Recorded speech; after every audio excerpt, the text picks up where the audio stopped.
Pues todo va a cambiar, Niños Mutantes. Es el punto de partida sonoro que ha elegido nuestro invitado, ilustre invitado, huercaleño de pro, nacido y criado y residente en su Huércal de Almería.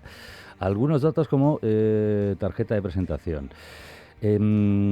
Es ambientólogo y sociólogo. Un humano comprometido. Yo le he preguntado a mi Merche es inteligente pero es un poquito artificial, ella maneja todos los datos. Mi Merche lo primero que me ha dicho es emprendedor social, con mayúsculas. Y bueno, se llama Juan José Amate Ruiz, Juan José Amate o Juanjo Amate para los amigos. Querido Juanjo, muy buenos días. ¿Qué tal? Muy buenos días. ¿Cómo estás? Pues muy bien, muchas gracias, Antonio. De estos datos, nacido, criado, residente en tu Huércal de Almería, ¿no? Sí, Merche, o tu Merche lo ha clavado. Tu Merche lo ha clavado. ¿Huércaleño o huércalense? Huércaleño. Huércaleño. Sí. Vamos a empezar, fíjate, porque vamos a repasar tu trayectoria, nos vamos a centrar en tus proyectos a día de hoy, pero recordando la infancia de Juanjo Amate, es decir, ¿qué memoria, qué recuerdos te vienen ahora mismo? Tu infancia aquí en Huércal. Pues recuerdo sobre todo la gente de mi generación, de mi edad y sobre todo que viviese cerca del centro del pueblo, se acordaría de las calles de atrás. Uh-huh. Y básicamente es la calle Lepanto y la calle Juan de Austria, que es donde yo nací, donde viví mi infancia y donde viven mis padres todavía, pero también donde vive buena parte de mi familia, amigos, compañeros de colegio y demás, y era donde jugábamos, en la calle, a aquello que se prestase, fuese a la pelota, a la raqueta, al fútbol, a lo que fuese. Al bote, al escondite. Exactamente, en fin, eso es. El deporte siempre te ha gustado, más conectado con el deporte, ¿no? Sí, para mí el deporte también ha sido siempre uno de mis hobbies y bueno, y hoy en día también es casi que una necesidad el tener que semanalmente dedicar un rato al deporte para desconectar, para sanearte, sobre todo para mantenerte en forma.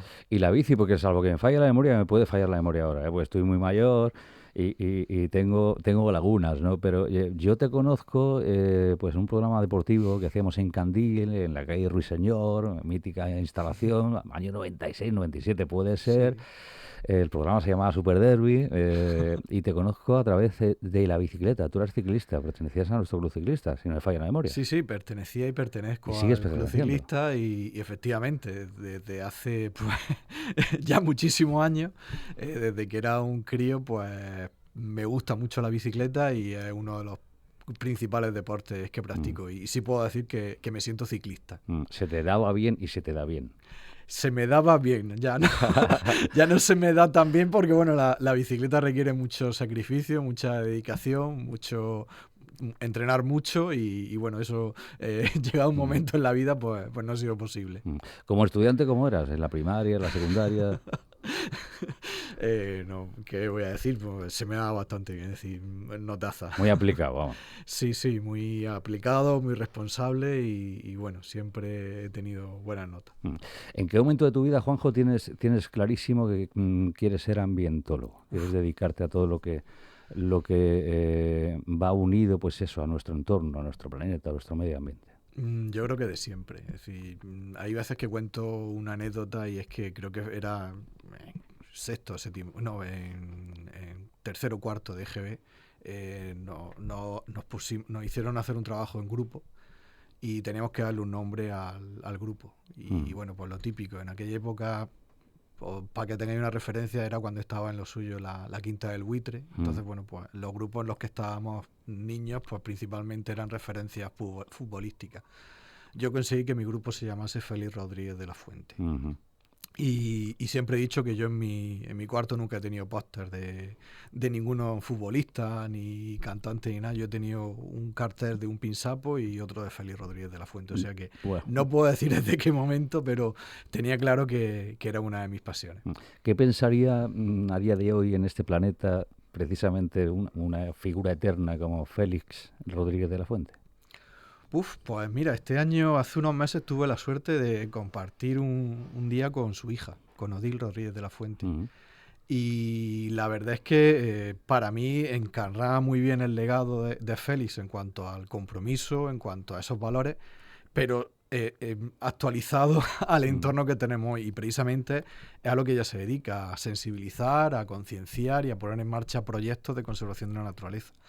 Yo creo que Félix, como persona, bueno, a su modo emprendedora, aventurera, intrépida, vería que, bueno, pues que los retos son cada vez mayores, ujú. sobre todo que tenemos cada vez urgencias más patentes en todos estos temas y que eso supone o requiere mucho más compromiso y muchas más ganas de poner en práctica el día a día todas estas cuestiones. Ujú.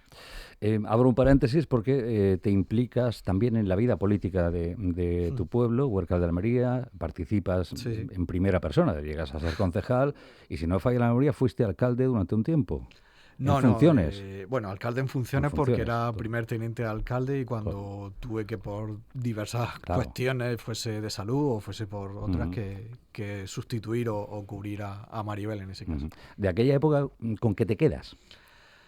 Pues, a ver, me quedo con, en primer lugar, con lo bonito que es el dedicarte a intentar mejorar tu entorno y sobre todo el de tus vecinos, el de la gente, el del lugar donde vives, porque como tú bien has dicho, yo era de Huércal, sigo en Huércal y obviamente pues tenía esa vinculación. Y sobre todo, bueno, pues el intentar hacerlo desde el punto de vista de eso, de también proyectar aquellas cuestiones que a ti te gustan. En este caso, por ejemplo, Ujú, todas estas cuestiones ambientales, pues intentar proyectarlas y llevarlas a la práctica en el día a día y hacerla realidad. Por otro lado, bueno, pues también la dificultad que eso requiere. Es decir, yo muchas veces cuando se habla de una manera despectiva y sobre la labor política y demás, yo soy el que me conoce y ha tenido oportunidad de hablar conmigo de esto. Yo siempre digo que yo, lo mismo que antes hacía la mili, yo siempre digo ujú, que todo el mundo pasase 6 meses, un año por un cargo de responsabilidad política e intente hacerlo lo mejor posible. Y ujú. verá que muchas veces pues la propia dinámica, la propia sociedad y muchas cuestiones son las que te limitan el poder hacerlo todo lo bien que tú quisieras. Mm. Hablando de sociedad, es decir, y ya no centrados en aquella sociedad de Huércal de la Almería me refiero, sino en general, es decir, hemos ganado como sociedad en general Sí, con el yo, paso del tiempo, de los años. sí, yo, vamos, sigo pensando y soy positivo en ese sentido de que como sociedad vamos mejorando, tanto en cuestiones como la calidad de vida, en cuestiones más materiales como lo que podríamos llamar el desarrollo, la riqueza, etcétera, y también en valores. Sí es cierto que, y aquí me va Mm. a salir un poco la vena de sociólogo, Que es normal. eh, tendemos a pensar que los avances y las mejoras son, por decirlo así, lineales y permanentes. Y en realidad pensemos que vamos a ir avanzando como sociedad como si fuesen una escalera. Es decir, vamos Ujú, subiendo escalones, pero hay momentos en los que hay... es positivo que haya como un estancamiento, no tan sería tan positivo que hubiese un pequeño descenso, pero bueno, ya digo, y yo creo que por ahora seguimos subiendo a esos ujú. escalones y creo que viéndolo en perspectiva, en 5, 10, 15, 20 años se ve esa mejora. Eres optimista, mirando al futuro próximo, Ahora vamos. mismo creo que estamos precisamente en un periodo en el que desde mi punto de vista no estamos precisamente subiendo un nuevo escalón, sino que estamos parados Ujú. y quiero pensar que poco a poco pues recuperaremos esa inercia y seguiremos subiendo. Igual dentro de 10 años pues me equivoqué, ya habíamos tomado cima, habías Mm. tocado cima y nos tocaba bajar. Y oye, por si alguien se pregunta, y ya el locutorcillo te lo pregunta a ti, ambientólogo, sociólogo, ¿cómo se une? Un socioambientólogo. Socioambientólogo. Básicamente te cuento, a mí siempre me ha interesado todas las cuestiones del medio ambiente, la ciencia ambiental y demás. Y lo que me di cuenta cuando empecé a ponerla en práctica era que precisamente la Universidad de Almería es una de las mejores universidades para estudiar ciencias ambientales en España, así de rotundo y así de claro. Fue una de las primeras 8 universidades en apostar por eso, por esa titulación, y se nota. Pero sí es cierto que la titulación en su momento estaba muy configurada para responder a necesidades ambientales y no tanto para entender que las necesidades ambientales y sociales van de la mano. Y bueno, pues como siempre, o como a veces me pasa, pues yo intenté cubrir esa necesidad y sobre todo cubrir esa inquietud que surgió en mí con esta otra titulación. Ajá. Vuelvo a mi Merche, y ahora tú confirmas o desmientes. Merche dice: cuenta con más de 25 años de experiencia profesional en consultoría empresarial, gestión pública, proyectos de cooperación internacional orientados a la conservación de recursos naturales. Sí. Hasta ahí va bien la Merche, ¿no? Sí, por ahí sí va bien. Tras más de una década de trabajo en la empresa privada, en la administración pública y en proyectos de cooperación, destaca su colaboración con la ONG británica Progressió en Centroamérica. Cuéntanos un poquito esa etapa. Bueno, pues realmente siempre la cuento de la siguiente forma. Tuve la oportunidad justo en el último año de carrera de optar a una beca de práctica en empresa y de hecho el cuarto curso de la licenciatura yo lo compaginé estudiando y trabajando. Y siempre digo que tuve la suerte de cuando me pusieron la banda o me gradué, yo ya había firmado mi primer contrato de trabajo como consultor de temas ambientales. Estuve 5 años en aquella empresa, aprendí mucho. Pero bueno, decía la letra de Niños Mutantes, todo va a cambiar, todo va a cambiar, y es una constante, el cambio sobre todo si quieres evolucionar. Y bueno, el siguiente salto fue precisamente el que has señalado antes, el de la política, en el que también estuve 5 años y bueno, pues como todo, momentos buenos, momentos mejores, momentos no tan buenos, pero hay necesidad de cambio y después de probar la empresa privada, después de probar lo público, hay ahí en medio un sector que es el de la cooperación internacional, la ONG, que me apetecía probarlo y fue el salto que di, en este caso a Centroamérica, a trabajar en la defensa de los recursos naturales. ¿Qué mundo te encontrabas ahí? Porque estuviste en Honduras. Sí, pues pensás que Honduras, cuando yo llegué justo, estaba en medio de una tormenta tropical y hacía 10 años que había sufrido el huracán Mitch. Justamente, se cumplían 10 años justo el día que yo aterricé en Honduras. Y lo que primero que me di cuenta es que 10 años después no se había recuperado de ese huracán. Y obviamente la brecha que existe entre nuestra sociedad europea desarrollada con un buen modelo de calidad de vida y una sociedad como la de un país en vías de desarrollo y que además ha sufrido esas catástrofes es muy amplia. De hecho, entonces creé un blog que se llamaba Remiendos para la Brecha, que creo que sigue en la nube, donde conté muchas de estas cuestiones, de estas reflexiones y demás. Y bueno, allí el reto era muchísimo más básico, es decir, era desde casi que enseñar lo más básico sobre conservación de bosques naturales a agricultores de montaña que bueno, que lo que tienen es que subsistir con su pequeña plantación de café y a la vez pues no cargarse el bosque, que es lo que permite que esa plantación de café funcione, a cuestiones tan básicas como la contaminación del agua en aquellos pueblos, etcétera. O sea, la verdad es que un salto bastante importante y un golpe de realidad bastante importante también, sobre todo para ser conscientes de lo que decíamos antes, de lo bien que vivimos y la calidad de vida que tiene nuestra sociedad y que no siempre valoramos. Allí, es decir, la combinación entre lo público y lo privado respecto a un proyecto que está, como tú decías, en territorio de nadie, como es totalmente diferente a cómo es aquí.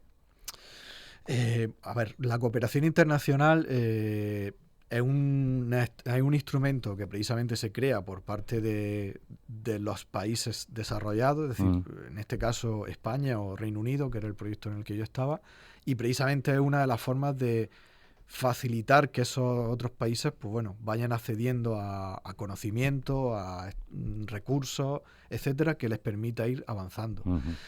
Obviamente son proyectos que están muy dirigidos desde Europa y con una visión, pues, que lo que quiere al final es que, bueno, pues que esos fondos se ejecuten realmente y de una manera eficaz, lo cual no siempre es fácil, porque ya digo, muchas veces los fondos tienes que destinarlos a necesidades básicas, más que a cuestiones realmente técnicas dentro del proyecto. Tal es así que, por ejemplo, pues puede parecer anecdótico, pero era básico que en cualquier sesión de asesoramiento, de participación, de formación, de capacitación, etcétera, facilitase el que estos campesinos que venían, y campesinas, por supuesto, les pagase en mano, en metálico, el coste de la gasolina, el transporte que habían gastado y demás, y la comida de ese día, porque si no, no venían, porque para ellos era un esfuerzo. Y claro, tú desde aquí lo ves y dices, ¿realmente tenemos que gastar dinero en eso? Sí. Si quieres realmente involucrarlo y que participen, porque si no, para ellos es un sacrificio enorme. Absolutamente. Pasa el tiempo y fundas, junto a otros compañeros, Sostenibilidad a Medida. Exactamente cómo fue y qué pretendíais ahí. Bueno, realmente después de ese paso por lo público, lo privado, la cooperación internacional, de nuevo me salía la vena positiva y en lugar de decir, "Buah, está todo mal y no funciona nada", Tú siempre has visto el vaso medio lleno. medio lleno, sí, aunque puede parecer que no, pero siempre lo veo medio lleno, y lo que dije, bueno, tiene que haber alguna figura, alguna forma de funcionar desde el punto de vista de la agilidad con la que puede funcionar una empresa, atendiendo a las necesidades sociales como lo debe hacer una administración pública, y teniendo en cuenta que esa organización no piense solo en ganar dinero, sino en generar impacto, como lo hace una ONG.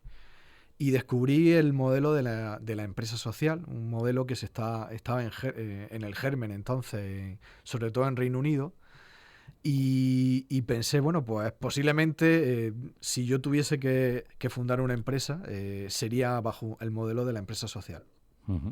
Y bueno, pues entre 2012 y 2013 básicamente lo que estuve fue desarrollando esa idea de la mano de una incubadora que existía en Valencia, Sí. Social Nest, y que hoy en día es una iniciativa, Zubilabs, que apoya este tipo de empresas.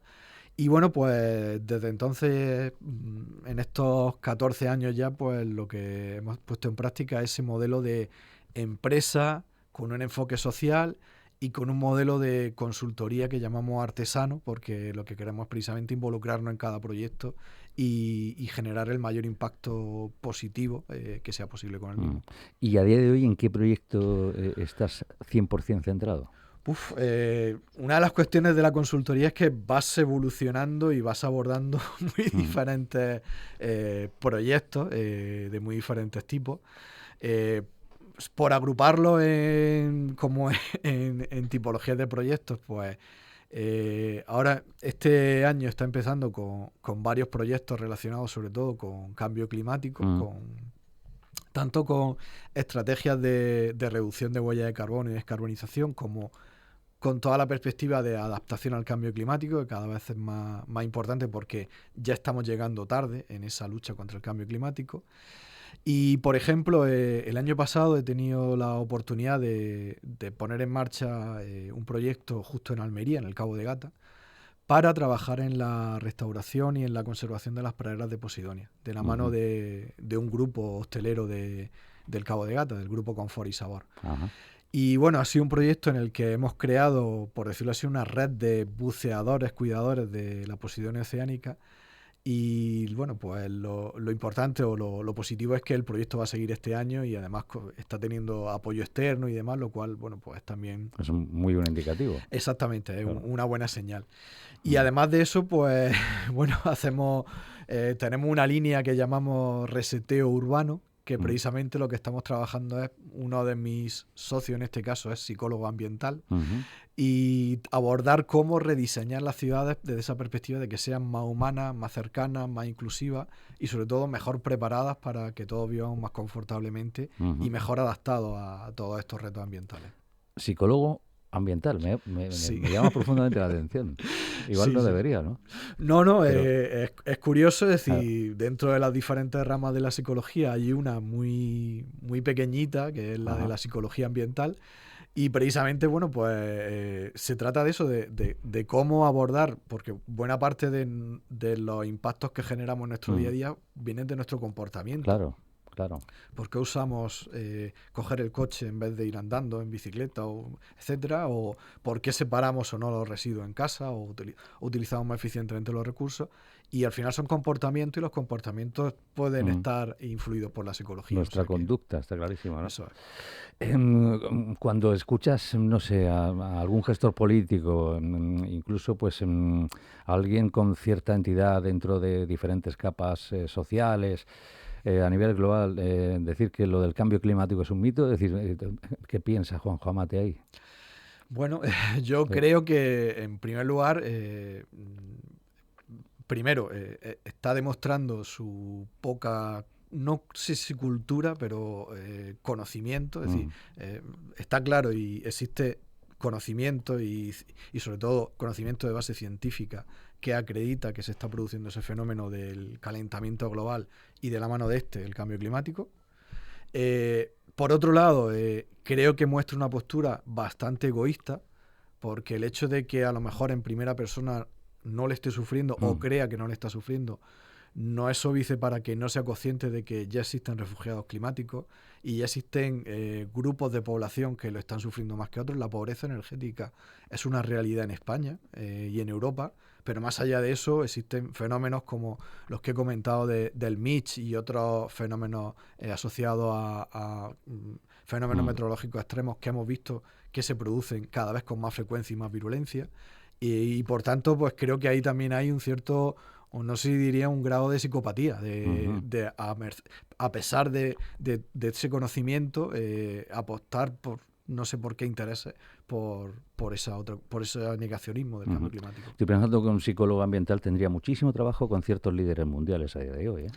Muchísimo trabajo y Pues lo sí, tendría complicado, ¿eh? sí, Pero sí. que sería fundamental, necesario. Yo creo que sí, que por eso creo que poco a poco Mm, está empezando a abordarse cada vez más desde esa perspectiva, mm, todas las cuestiones en materia ambiental. mm. Eres agente de transformación circular. Bueno, sí. ¿Y esto qué es lo que es? ¿Eso qué es lo que es? Pues mira, una de las cosas que a mí más, no sé cómo decirlo, creo que una de los grandes, las cosas más positivas que te lleva en todo este camino de emprender, de moverte en diferentes foros y demás, es conocer a otras personas que tienen tu mismo punto de vista, tu mismo modo de ver, entender y ver el mundo. Ujú, No necesariamente un mismo posicionamiento, pero sobre todo que tienen esa misma actitud de cambio. Y uno de ellos, pues por ejemplo, es Nicola Cerantola, que es un ingeniero industrial italiano que llevo pues, ya más de 14, 15 años viviendo en España y al que conocí en el año 2012 hablando precisamente de algo nuevo que era la economía circular. ujú, Y Nicola lo que ha puesto en marcha es una iniciativa para hacer llegar la economía circular y los modelos de economía circular a los empresarios, a los ámbitos de toma de decisión y demás. Y dentro de eso pues, ha creado un grupo bueno, de activadores de esa ujú, idea, que es su red de agentes de transformación circular, que básicamente pues, nos dedicamos a tratar de demostrar que todos estos modelos de economía circular son aplicables ujú. a los diferentes ámbitos de la economía, los diferentes sectores, etcétera.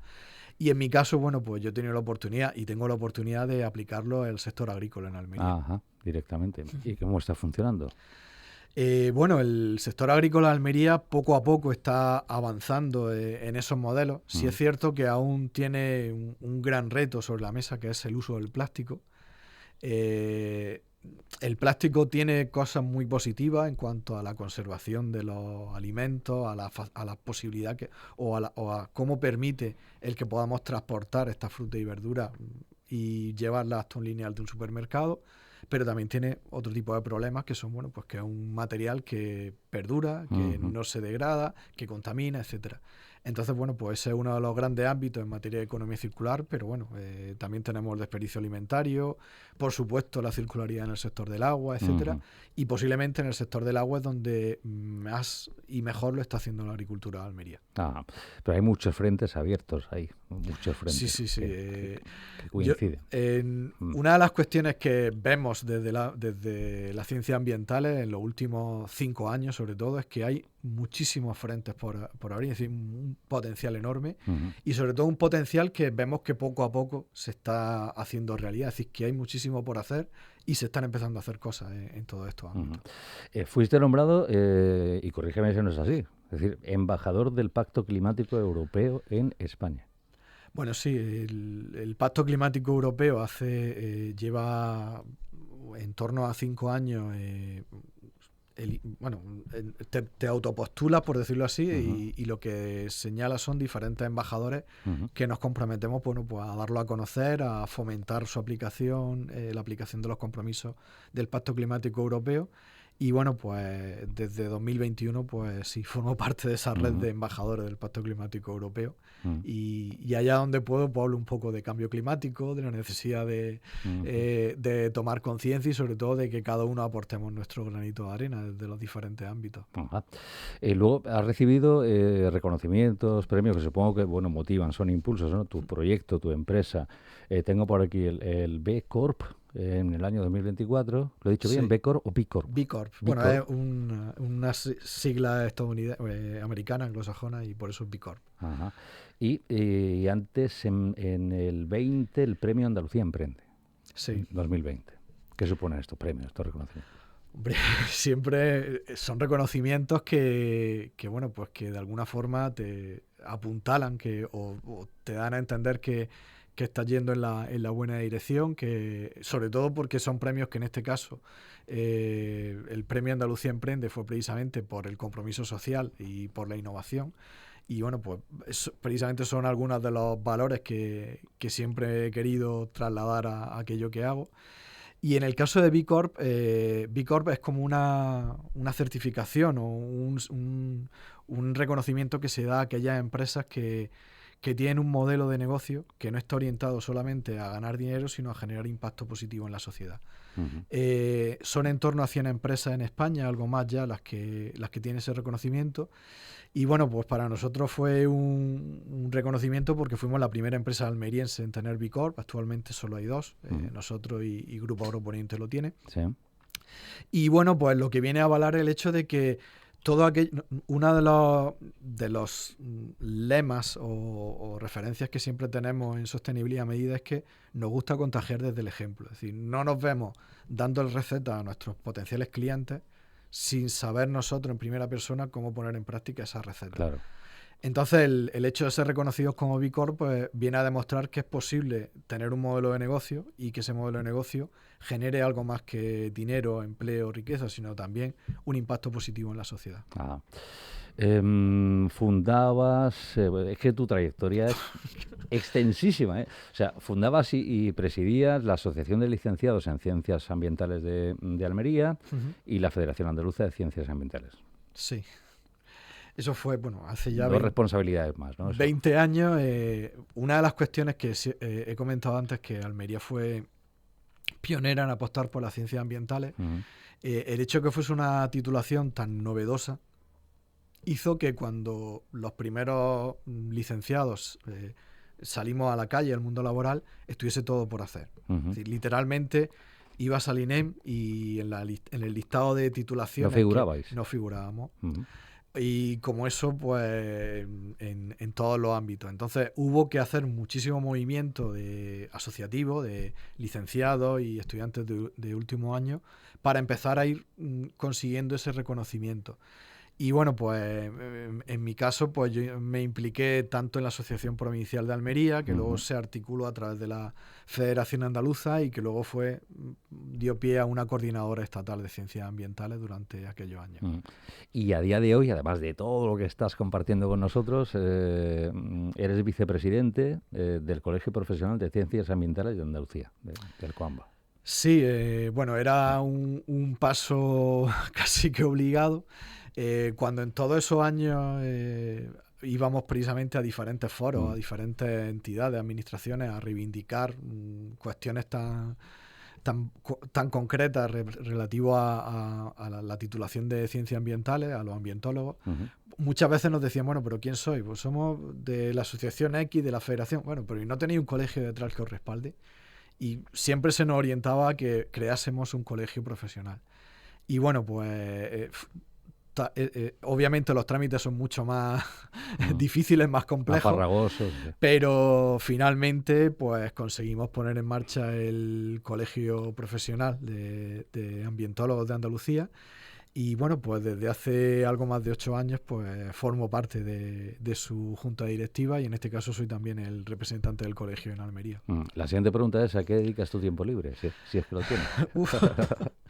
Bueno, sí, intento hacer deporte, intento leer y por supuesto también la familia es uno de los grandes proyectos que copan el tiempo libre. ¿Tienes hijos? Sí, tengo una hija. Una hija, ¿cómo se llama? Julia. ¿Cómo es Julia? Es decir, ¿qué le sacas de parecido a ti? Tendría que decirlo los demás, pero dicen que es muy parecida a mí. ¿En carácter también, en forma de ser? En carácter quizás no. Creo que en ese sentido ha sabido coger lo bueno de su madre y quizás es físicamente lo que más se parece a mí. Ajá. ¿Qué quiere ser de mayor Julia? ¿Te pide consejo? Julia tiene apenas 5 años, pero ya tiene muchísimo, se le nota y tiene muchísimo carácter. En el sentido de mucho compromiso social. No sé si... lo ha vivido en casa, ¿no? Yo creo que sí, que esas cosas se viven en casa y se aprenden en casa. No sé qué querrá ser de mayor, si será médico porque abordará más por los temas de los cuidados, o si será también medio activista porque irá más por el tema de la movilización, o si durante los próximos años pues se centrará en otro, o tendrá otras inquietudes, otra motivación y se centra en otra cosa. En cualquier caso, que sea feliz y sobre todo que apueste por aquello que a ella le guste. Es decir, que no se deje orientar o por aquello de busca una carrera con salida, que es lo que más mercado tiene. Yo creo que al final siempre hay un componente de azar, pero si haces lo que te gusta, al final acabas encontrando la manera de poder vivir de ello. Sobre todo que sea buena persona también. Pero por supuesto fundamental, vamos. Sí. Que sea feliz y que sea muy buena persona, que intente mejorar el entorno allí en el que esté. Tiene esa base además, muy cerquita, afortunadamente, ¿no? Has elegido, tú has mencionado de pasadita, ¿no? Yo suelo preguntar en este primer café, ¿por qué esta canción? Es decir, todo va a cambiar. Hombre, después de escuchar este café, esta conversación, yo al menos ha tocado, es decir, es un mensaje, ¿todo va a cambiar o todo debe cambiar? Sí. Te pregunto. A ver, hay mucha más carga en esta canción. Primero de todo el grupo, Niños Mutantes. Sí. Tú hablabas de que hace 30 años estábamos en esta onda hablando de deporte y demás. Correcto. Y por aquel entonces, posiblemente sí, fue en el 96, yo fui al primer concierto de Niños Mutantes en el Ejido y creo que estábamos 3 personas en el público. Uno de ellos era otro compañero de la radio, José Luis Pascual. Hombre, por favor, mi hermano José Luis Pascual. Y desde entonces pues siempre he tenido he seguido al grupo y lo que he tenido después es que en el año 2012 el primer proyecto que, por decirlo así, hizo Sostenibilidad Medida fue asesorar o trabajar con Niños Mutantes precisamente en el cálculo de la huella de carbono de su gira, de la gira de su disco. Sí. Y bueno, desde entonces pues hemos mantenido una muy buena relación hasta el año pasado, que se separaron. El grupo se separó, aunque bueno, siguen muy vinculados a la música. Sí. Y también han demostrado siempre ser un grupo muy comprometido socialmente con diferentes proyectos que se han podido realizar en Granada o allí donde ellos han podido colaborar. Entonces, bueno, tengo esa vinculación primero porque han sido un grupo que siempre me ha acompañado. Segundo, porque en ese momento, fruto de una casualidad y de muchas otras cuestiones, fue, por decirlo así, el primer proyecto que yo lideré en ese sentido. Ujú. Y luego, bueno, pues por todos estos años que he podido seguir disfrutando de la música y sobre todo mucho más cercano a ello. Qué bueno, fíjate qué pozo me tiene esta canción, ¿eh? Aparte, si te digo que con esta canción fue con la que entré a casarme, pues ya que ¡Buah! Pues, ya lo más de lo más, vamos, ya hemos cuadrado directamente, ¿no? por eso. Estaba el estaba círculo. buscada con toda la intención. Qué bueno, qué bueno. Pues la última es, ¿qué quieres ser de mayor, Juan José Amate Ruiz? A ver, yo lo que quiero es que, bueno, pues que sobre todo tener la capacidad, el apoyo, el entusiasmo, las ganas y demás para seguir replicando y seguir lanzando y poniendo en marcha proyectos durante los próximos 20 años o 30 o lo que sea. Espero encontrar con el apoyo necesario en todos los ámbitos para poder hacerlo y no defraudar. Y con eso, bueno, pues que de alguna forma ese poquito, ese granito de arena que intento aportar en mi día a día en muchos ámbitos, pues que pueda ser un poquito mayor, simplemente Ajá. eso. Eso y pasármelo bien, claro. Correcto, sobre todo, ¿no? Disfrutar. Sí, claro. Pues ha sido el primer café con este huercaleño comprometido a todos los niveles. Juan José Amate Ruiz. Juanjo, ha sido un gustazo, de verdad. Muchas gracias, para mí también. Un abrazo enorme. Un gran abrazo, muchas gracias. Tú